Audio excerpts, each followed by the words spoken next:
Assalamualaikum warahmatullahi wabarakatuh. Uh, Waalaikumsalam. Teman-teman, malam ini pertemuan jarak jauh ya, Jakarta, Jepang ya, Indonesia Jepang dengan Kak Alina Marica Satari. Mungkin Pak Gus tidak akan memperkenalkan lebih detail, biar nanti Kak Alina saja yang kenalan sama teman-teman ya. Boleh Kak Alina silakan. Halo semua, aku Alina. Aku 22 tahun, baru lulus sarjana hubungan internasional. Sekarang lagi S2 di bidang yang sama. Hubungan internasional juga. Ya, Ya, ya. Ini langsung tadi bagus dapat contekan nih dari internet ketika mengunjungi resume kan siapa Pacific University, bagus coba ketik nama Alina Madisa Satari, keluar dua informasi. Yang pertama tentang International Role Play Competition ya. oh iya. Ya, itu satu lagi keluar undergraduate thesis recognition kira-kira itu. Tapi itu nanti mungkin kita Oke. bahas nanti ya. Tapi mungkin boleh cerita dulu Kak Alina, kenapa tiba-tiba ada di Jepang gitu? Tiba-tiba ada di Jepang. Seperti apa ceritanya? Eh, jadi dari kecil emang pengen sekolah di luar. Hmm. Awalnya mungkin di US, tapi kayaknya berubah pikiran. Aku juga lupa kapan berubah pikirannya, cuman mikir apa, oh di Jepang, soalnya baru pas banget baru liburan setahun sebelum kita harus mulai mikirin kuliah, terus kayak mikir kayaknya enaknya kalau balik lagi. Terus kebetulan pas nyari sekolah ada yang apa offer, nawarin beasiswa, jadi aku daftar, alhamdulillah dapet, jadi langsung deh berangkat ke Jepang. Oh iya iya iya. Jadi memang sudah ada niat mau kuliah ke luar negeri ya dari kecil ya. Hmm. Sebenarnya apa apa sih yang sebaiknya perlu dilakukan teman-teman supaya mereka bisa barangkali yang ingin kuliah ke luar negeri seperti apa sebaiknya mereka apa yang harus mereka lakukan? Yang pertama harus pede, karena aku jujur waktu SMP, SMA juga bukan tipe yang mungkin cewek-cewek yang populer, yang out there lah ya, yang benar aktif, baru paling SMA akhir gitu, kayak mikirin ikut Hmm. lomba gitu-gitu. Eh, Cuman kayak apa ya, yang ngebantu juga sebenarnya selain di sekolah, aku nemuin kayak hobi lain gitu, kayak misalnya yang ikut les bahasa Inggris atau les yang sempat bahasa Prancis bentar, atau enggak ikut kayak exchange cultural programs buat sebulan ke luar negeri. Jadi kayak itu juga ngebantu sih dalam proses aku daftar-daftar, walaupun mungkin aku bukan kayak yang anak paling pinter itu, kayak sebenarnya biasa aja sih kalau dulu inget-inget.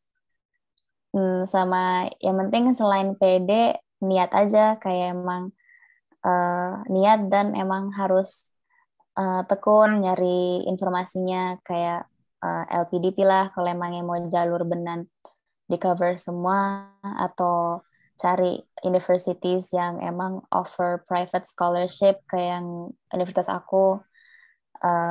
Dan coba-coba aja keberuntungannya, siapa tahu. Oh iya iya. Berarti kurang lebih pertama harus percaya diri ya, percaya diri Iya.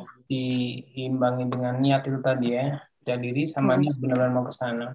Dan yang kedua itu jangan sampai ketinggalan informasi ya, harus rajin-rajin Iya.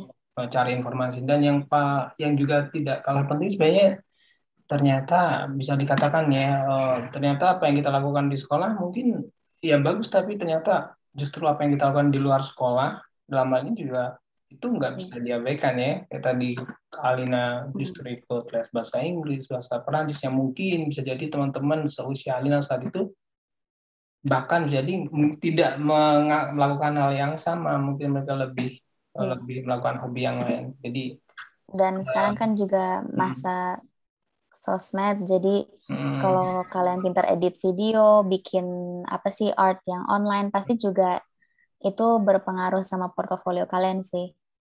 oh iya iya iya. Suka Jepang memang dulu dari saat masih usia belia ya. Iya. Kak Alina, ini kan ada begitu banyak negara ya tadi. Jepang, dan pasti terutama Asia ada Jepang, mungkin Korea, mungkin Cina ya barangkali, Tiongkok, atau mungkin Singapura yang paling dekat. Kenapa pertimbangannya Jepang, namanya apakah faktor memang waktu itu dapat scholarship-nya memang di kampus itu, ataukah memang ada faktor lain?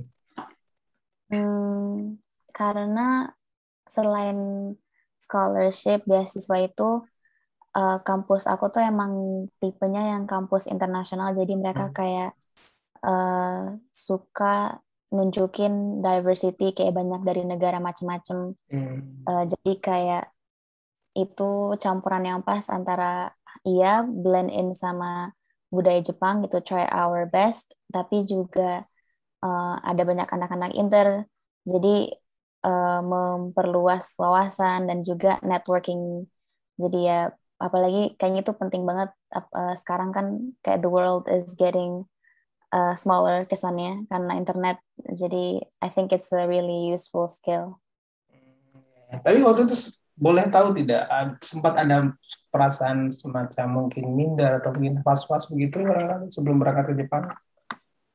Jujur enggak sih, Nggak ada ya? soalnya uh, aku percaya kayak ya Allah udah nempatkan aku di jalan yang tepat. Mungkin selama ini aku Hmm. suka sedih dulu aku nggak menang atau nggak Hmm. lomba ini itu, tapi in the end masa teman-teman yang aku dapet terus juga pengalaman aku nggak nyangka sebenarnya bakal bikin mereka terima aku gimana gimana di kampus aku, akhirnya berbobot dan jadinya dapet deh beasiswanya. Iya, iya. Baik, sekarang kita bicara Jepang ya secara umum. Bagaimana kesan pertama ketika mungkin pernah ke Jepang sebelum kuliah ya, tapi paling tidak terutama ketika benar-benar kuliah di Jepang seperti apa? Profil negeri Sakura dalam Hmm, pandangan sekarang kali, budayanya, kotanya, makanannya. apa ya, paling ini sih mungkin pas awal kayak ada euforia kayak wow makanan di Jepang tuh beda-beda ya, lebih lucu, lebih ditata rapi, kayak mereka Hmm. mikirin banget tentang presentasinya, even kalau di cuman Lawson gitu ibaratnya kayak di Indomaret tuh bagus. Jadi mungkin beberapa bulan pertama emang senang aja ke tipe-tipe Indomaret kayak lihat ada apa ya hari ini. Terus juga apa, hmm, mungkin karena aku di kota kecil juga dan mereka udah tahu anak-anak kampus aku tuh anak internasional semua, jadi relatively walaupun mungkin banyak orang yang tua-tua, emang kotaku terkenal buat orang banyak yang tua-tua, tapi mereka ramah kok dan selalu coba ngebantu, dan sejauh ini sih nggak banyak pengalaman yang tidak enak. Jadi all in all it's good. Ini menyenangkan ya. Ya, Ada event-event khusus, acara-acara khusus di Jepang, seremonial seperti itu yang mungkin menarik atau mungkin pernah dikunjungi kalinya? mungkin pas di awal-awal sebelum COVID aku baru datang ada, jadi tuh kota aku namanya Beppu. Kota Beppu tuh emang terkenal buat pemandian air panas. Hmm. Jadi mereka tuh kalau summer, kalau lagi musim panas suka ada festival air gitu, kayak mereka eh, ya kayak main apa sih barat itu, yang kayak gun plastik gitu loh, diisi air terus ntar Ya. orang-orangnya kena air gitu-gitu, dan festival mainan lainnya. Seru sih kalau buat kayak sekali dua kali datang gitu iseng-iseng main apa kayak nangkep ikan atau yang hal-hal anak kecil suka gitu. Just apa, make your inner child happy. Ya, ya. Dari sisi kebiasaan mungkin atau mungkin karakter orang Jepang yang sejauh ini menurut kalian sangat bagus, sangat menginspirasi, seperti apa sih tipe karakter orang Jepang dalam kehidupan sehari-hari? Kebiasaan positifnya seperti Em, apa? apa ya mungkin kalau dalam segi hospitality kayak di restoran, di Hmm. hotel, mereka emang pasti hands on dan selalu sedia buat membantu. Dan kalau di kota-kota besar juga, kayaknya waktu dulu kita, kan aku dulu belum bisa bahasa Jepang sama sekali, jadi waktu kita yang liburan belum tahu bakal kuliah di Jepang juga, eh, papa aku nanya ke orangnya pakai bahasa Inggris, cuman dia emang kayak ngecoba nunjukin kita arah ke yang stasiunnya bener lah atau tempat beli tiketnya di mana. Jadi emang apa ya, committed kalau emang pengen ngebantu dan ramah. Service excellence seperti itu. Ya, Ya, ya, ya, ya.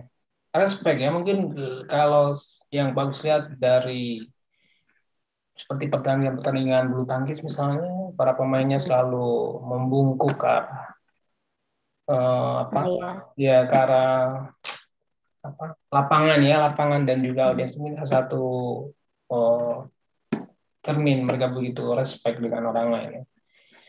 Iya. Memang seperti itu ya mungkin ya. Makanan yang paling Even disukai sejauh sampai ini apa? dari Hmm? oh ya, sama tambahan, even Hmm? dari penataan makanan gitu kalau ke Hmm.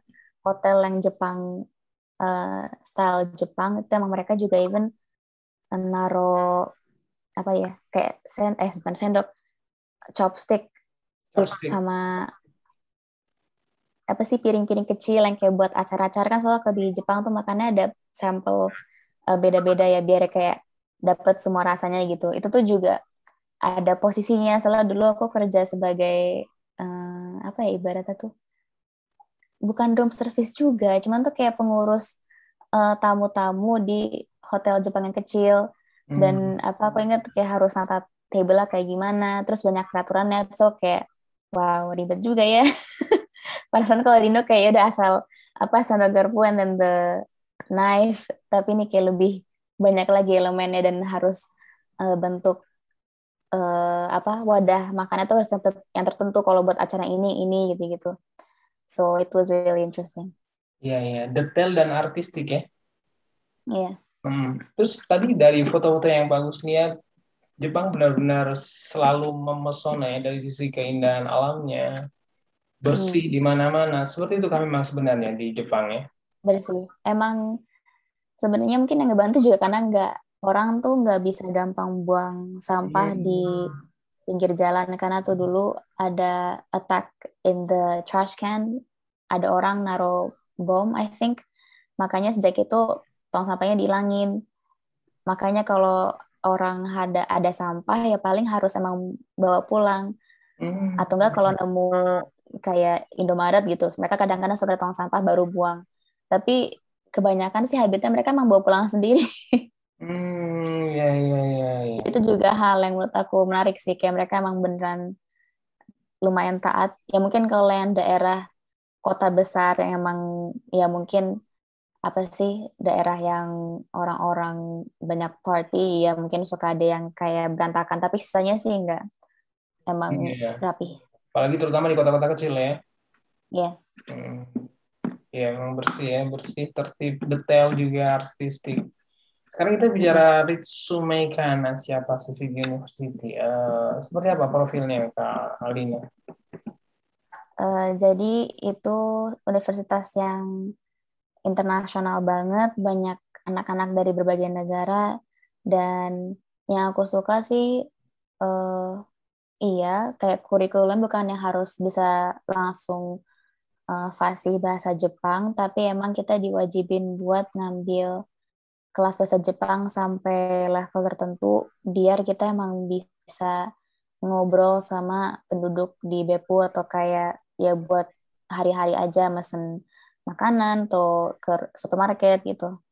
Jadi emang ya lumayan lah give you a push buat apa, practice latihan dan menjadi lebih baik gitu. Ya, ya, ya. Tadi ini termasuk kampus internasional ya. Iya. Ya, apakah ini hanya sebatas memang mahasiswanya berasal dari negara-negara yang begitu heterogen, ataukah memang juga ada event-event yang memang itu juga kelasnya internasional, Kak Alina, di APU ya? Hmm, events-events yang bikin internasional bisa dibilang ada sih, soalnya kita Hmm. kan nih fall ya.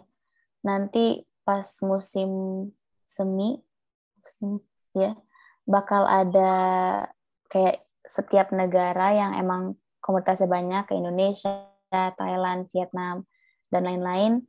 Mereka bikin acara apa, pertunjukan budaya, kayak bisa ngenalin makanan, ngenalin games, ngenalin nari. Jadi kayak itu acara yang emang karena mereka juga selain bikin acaranya, mereka juga ngundang anak-anak internasional buat ikut acara mereka. Jadi kayak that's when apa ya, new friends ketemu, terus juga kayak ngerasa belajar culture baru tuh seru gitu-gitu. Ya, ya. Eventnya juga ada ya. Iya. Kalau dari sisi keragaman fakultas yang ada di Ritsumeikan, apa saja fakultas yang ada di sana dan seperti apa bentuk bangunan fisiknya kampus di Jepang di Ritsumeikan terutama? Hmm, Kayaknya kalau arsitektur sih eh, sekolah aku kayak tipe-tipe masih dari tahun 90-an kali ya. Soalnya tuh kayak serba apa sih, bata merah gitu warnanya. Ya, ya. Eh, Cuman it has a certain charm, kayak ada yang bikin lucu aja gitu. Ya. Unik di atas gunung, terus kayak ada gedung merah sendiri. Terus apa namanya? Iya, kampusnya luas, terus juga ada banyak space buat olahraga dari apa sih, kayaknya ada rugby team sekarang, terus juga ada basket, ada pingpong, ada gym, macem-macem, dan library juga yang gede. So it's nice and cozy. Ya, ya, ya. Unik juga ya. Bata merah Ya, menyembul di antara begitu banyak beton-beton barangkali ya. Eh, Kak Alina ini mungkin flashback, ini kan sudah ambil master ya. Tapi bolehkah iya. tahu dulu ketika mengambil undergraduate ya, eh, seperti apa perjalanannya di semester satu, apa saja yang dipelajari, kemudian apakah ada, kalau tidak salah tadi sempat mengikuti event dan bahkan dapat awards Iya. ya. Bagus tadi lihat ada 42 perwakilan negara, 42 Oh iya. perwakilan dari beberapa negara, Kak Alina masuk salah satunya di situ. Seperti apa perasaan? Bagus cari Hmm. nama dari Indonesia, Kak Alina nggak ada, tapi ternyata dari Jepang ada nama Alina, itu kan suatu yang ada Iya, semacam, salah ngewakilin Jepang gitu.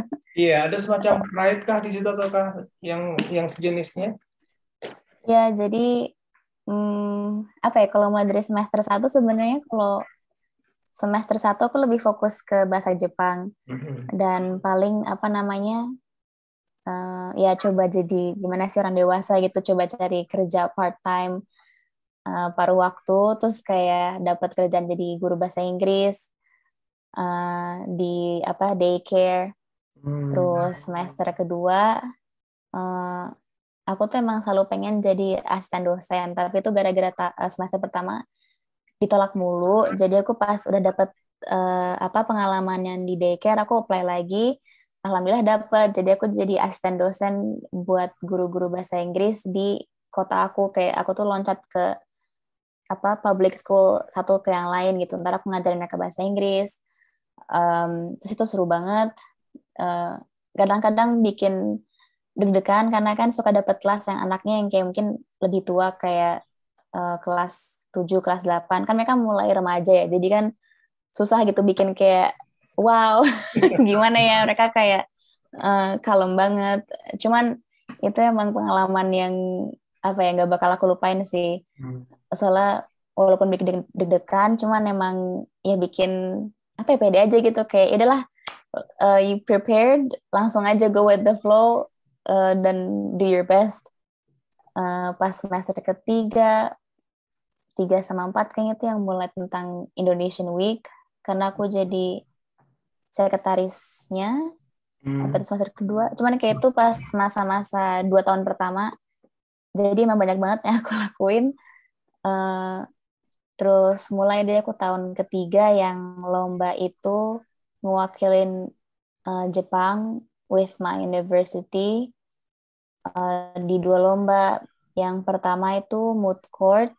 Moot court kayak eh, apa ya, persidangan internasional gitu, tentang misalnya kayak ada negara yang ada isu sama negara lain, dan aku harus ngewakilin salah satu pihak itu, dan di prosesnya kita harus bukan debat, cuman lebih ke mempertahankan posisi kita. Soalnya kan ntar pasti jurinya kayak nanya ke kita tahu seberapa banyak ilmu tentang hukum dan juga international law. Jadi kayak itu susah sih, nggak bohong. Tapi seru banget. Uh, Jadinya aku sama teman-teman aku yang sama pengen ikut lagi kayak tipe lomba yang sama. Makanya kita nyobain yang role play. Kita bedanya kalau yang sama kemarin kan itu di persidangan. Kalau yang ini kita misalkan kayak kalau ada konflik di negara apa, kan mungkin ada palang merah atau organisasi yang lain yang mau ngebantu in person gitu, yang memang ngobrol sama ya mungkin orang yang ibaratnya invade someone else's country, masuk ke negara orang lain gitu. Tapi kan kita harus tetap neutral, nggak boleh niat siapa-siapa, dan itu kayak apa ya, benar bikin critical thinking dan um, ngasih gambaran yang lumayan menarik tentang ya HI kayak gimana halnya in real life gitu. Terus alhamdulillah kita menang deh juara pertama. Ya, first place ya. Iya. Congratulations. Luar biasa itu ya. Iya.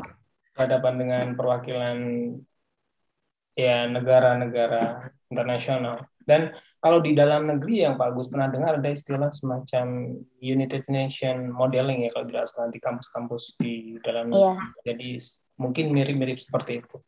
Tadi dari Jepang, kenapa Jepang, kenapa Ritsumeikan, ternyata Ritsumeikan adalah kampus internasional, dan sekarang bolehkah Pak Agus bertanya kenapa hubungan internasional gitu?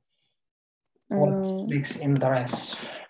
Awalnya sih I think because di media kayak apalagi media internasional sering banget masukin apa ya orang Muslim ke kategori tertentu. Jadi aku tuh dulu mikirnya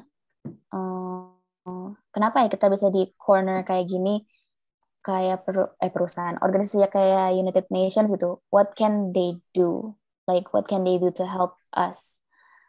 Cuman kan that sparked my interest. Itu yang mulai apa ya bikin aku suka kayak tertarik kayak gimana ya, apa ya hubungan organisasi kayak UN ke konflik yang kayak gitu.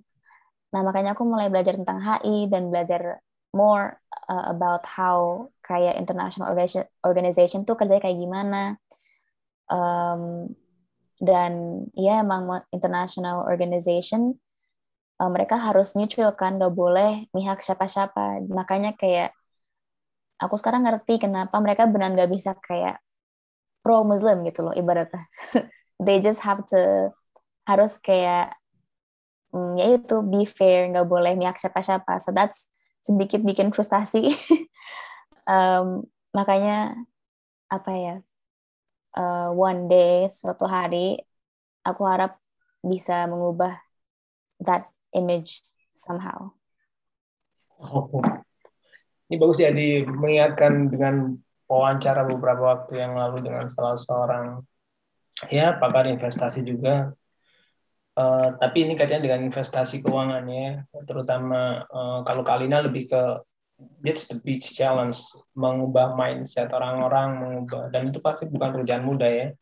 Termasuk ketika waktu itu bagus tanya tentang mungkinkah mata uang emas bisa menjadi kembali ke dunia saat ini. Jadi ternyata bagi seorang Kalina ternyata memasuki hubungan internasional tidak semata-mata ingin mencari ilmunya saja, tapi memang ada satu hal yang mengusik hati ya. Kenapa sih kita sebagai Muslim posisinya seperti ini ya? Dan sejauh ini dan pasti itu sangat challenging ya. Dan sekarang kira-kira apa faktor-faktor yang membuat Kalina apalagi ini ambil master ya dengan bidang yang sama, pasti ada sesuatu the big reason, suatu alasan yang sangat kuat yang membuat Kalina untuk tetap bertahan di situ. Aku itu sebenarnya pengen bekerja di corporate social responsibility. Kayak apa, bagaimana perusahaan tuh bisa ngasih balik ke masyarakat yang emang bakal berjalan seterusnya, nggak cuman kayak oh ya kita ngasih duit terus udah Mereka pergi dan nggak ada improvement, nggak ada raport. Aku tuh nggak mau kayak gitu, makanya aku tuh berharap kalau kerja dalam CSR emang sustainable gitu loh, the programs yang dilakukan. Makanya aku tuh sebenarnya awalnya karena tesis aku ini sih, kan tesis aku tuh tentang indigenous people, orang apa, indigenous people bahasa Indonesia apa ya? Sebentar. Not native. Indigenous. Coba nanti bagus cek ya. Indigenous ya.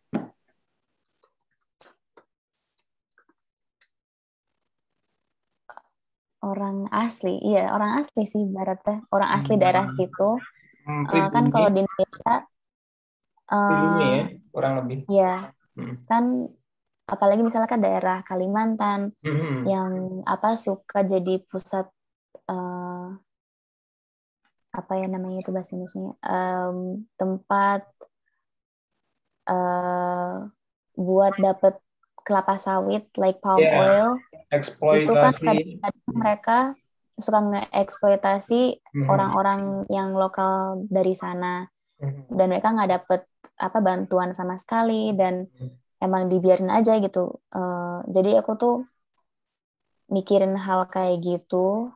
Aku pengen bikin tesis kayak gimana ya, maksudnya em, dalam law internasional mereka ada rights atau apa yang bisa eh, kasih lihat gak ya, kayak kita ada bukti emang kita ada haknya Ya, buat ya. tinggal di sini, buat apa ya exist gitu. Hmm. Cuman pas aku awalnya sedang research, emang Indonesia itu gak banyak tanda tangan dalam hukum internasional yang berhubungan dengan hal itu. Makanya aku nggak bisa benar bikin tesis yang persis tentang orang asli yang di Indonesia. Makanya aku bikinnya yang versi dari Amerika, karena mereka emang ada hukumnya sendiri tentang hal itu, dan makanya aku jadi uh, research tentang itu, tentang gimana kalau di Amerika uh, orang asli tuh haknya kayak gimana dan bagaimana itu telah berkembang selama 20 tahun. Ya, ya, ya, ya. Makanya kan aku pengen lebih dalam lagi kayak tahu tentang human rights, hak asasi manusia, makanya aku pengen masters, dan tentu uh, mungkin ada yang berpikir kalau langsung masters kayak oh cepet banget gitu. Tapi emang kebetulan uh, alhamdulillah juga menurut aku timingnya pas, karena walaupun aku lagi S2, aku juga sebenarnya kerja sebagai intern di perusahaan namanya uh, Daimler. Daimler itu yang dari Jerman, mereka Daimler yang Chrysler, Daimler Trucks. Daimler Trucks. Ah, ya. Ya, kayak yang Mitsubishi Hmm. Fuso, Hmm. atau enggak apa Mercedes, kan mereka suka di Ya. bawah Daimler. Nah, itu aku kerja di situ. Tapi Hmm. yang lebih fokus di truk. Dan Hmm. walaupun di perusahaan truk, cuman aku tetap harus apa research tentang kayak sumber apa sustainable development goals, atau tentang human rights dan Ya, ya. hal-hal yang berhubungan sama international relations lagi tentang HI. Jadi emang kepake juga sih, dan makanya itu sekaligus sekolah sekaligus jadi working experience aku gitu. Iya, iya, iya.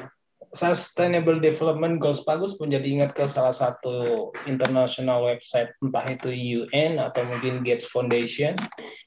Isu itu tampaknya, atau mungkin bagi World Economic Forum ya, bagus tuh memang itu benar-benar isu yang sangat sangat apa esensial ya, Ya. Sustainable uh, Development Goals. Ini bagus, ini waktunya tinggal 10 menit nih kali nih. Mungkin Oke. mungkin boleh Kak Alina eh, pesan buat teman-teman di tanah air, terutama bagi mereka yang ingin mengikuti passion mereka, tidak harus di bidang hukum ataupun hubungan internasional. Bagaimana supaya mereka bisa mewujudkan ini kan Kalina sudah dalam mendekati ke arah situ ya. Gimana supaya mereka bisa ya tetap yakin percaya diri dengan pilihan mereka. Ya, untuk ya kalian semua, apapun mimpinya, yang penting pede dulu aja deh. Soalnya kalau udah pede, orang lain tuh kayak langsung dapet gitu, kayak iya ya orangnya pede, jadi nggak bakal berani macem-macem juga. Dan percaya aja sama mimpi kalian, and go for it, reach for the stars. Oke, terima kasih banyak Kalina. Semoga pendidikan S2-nya lancar ya.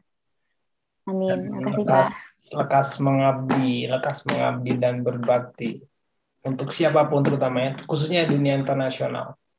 Semoga kelak akan muncul lagi new community setelah Greenpeace disponsori dirintis oleh Kalina ya.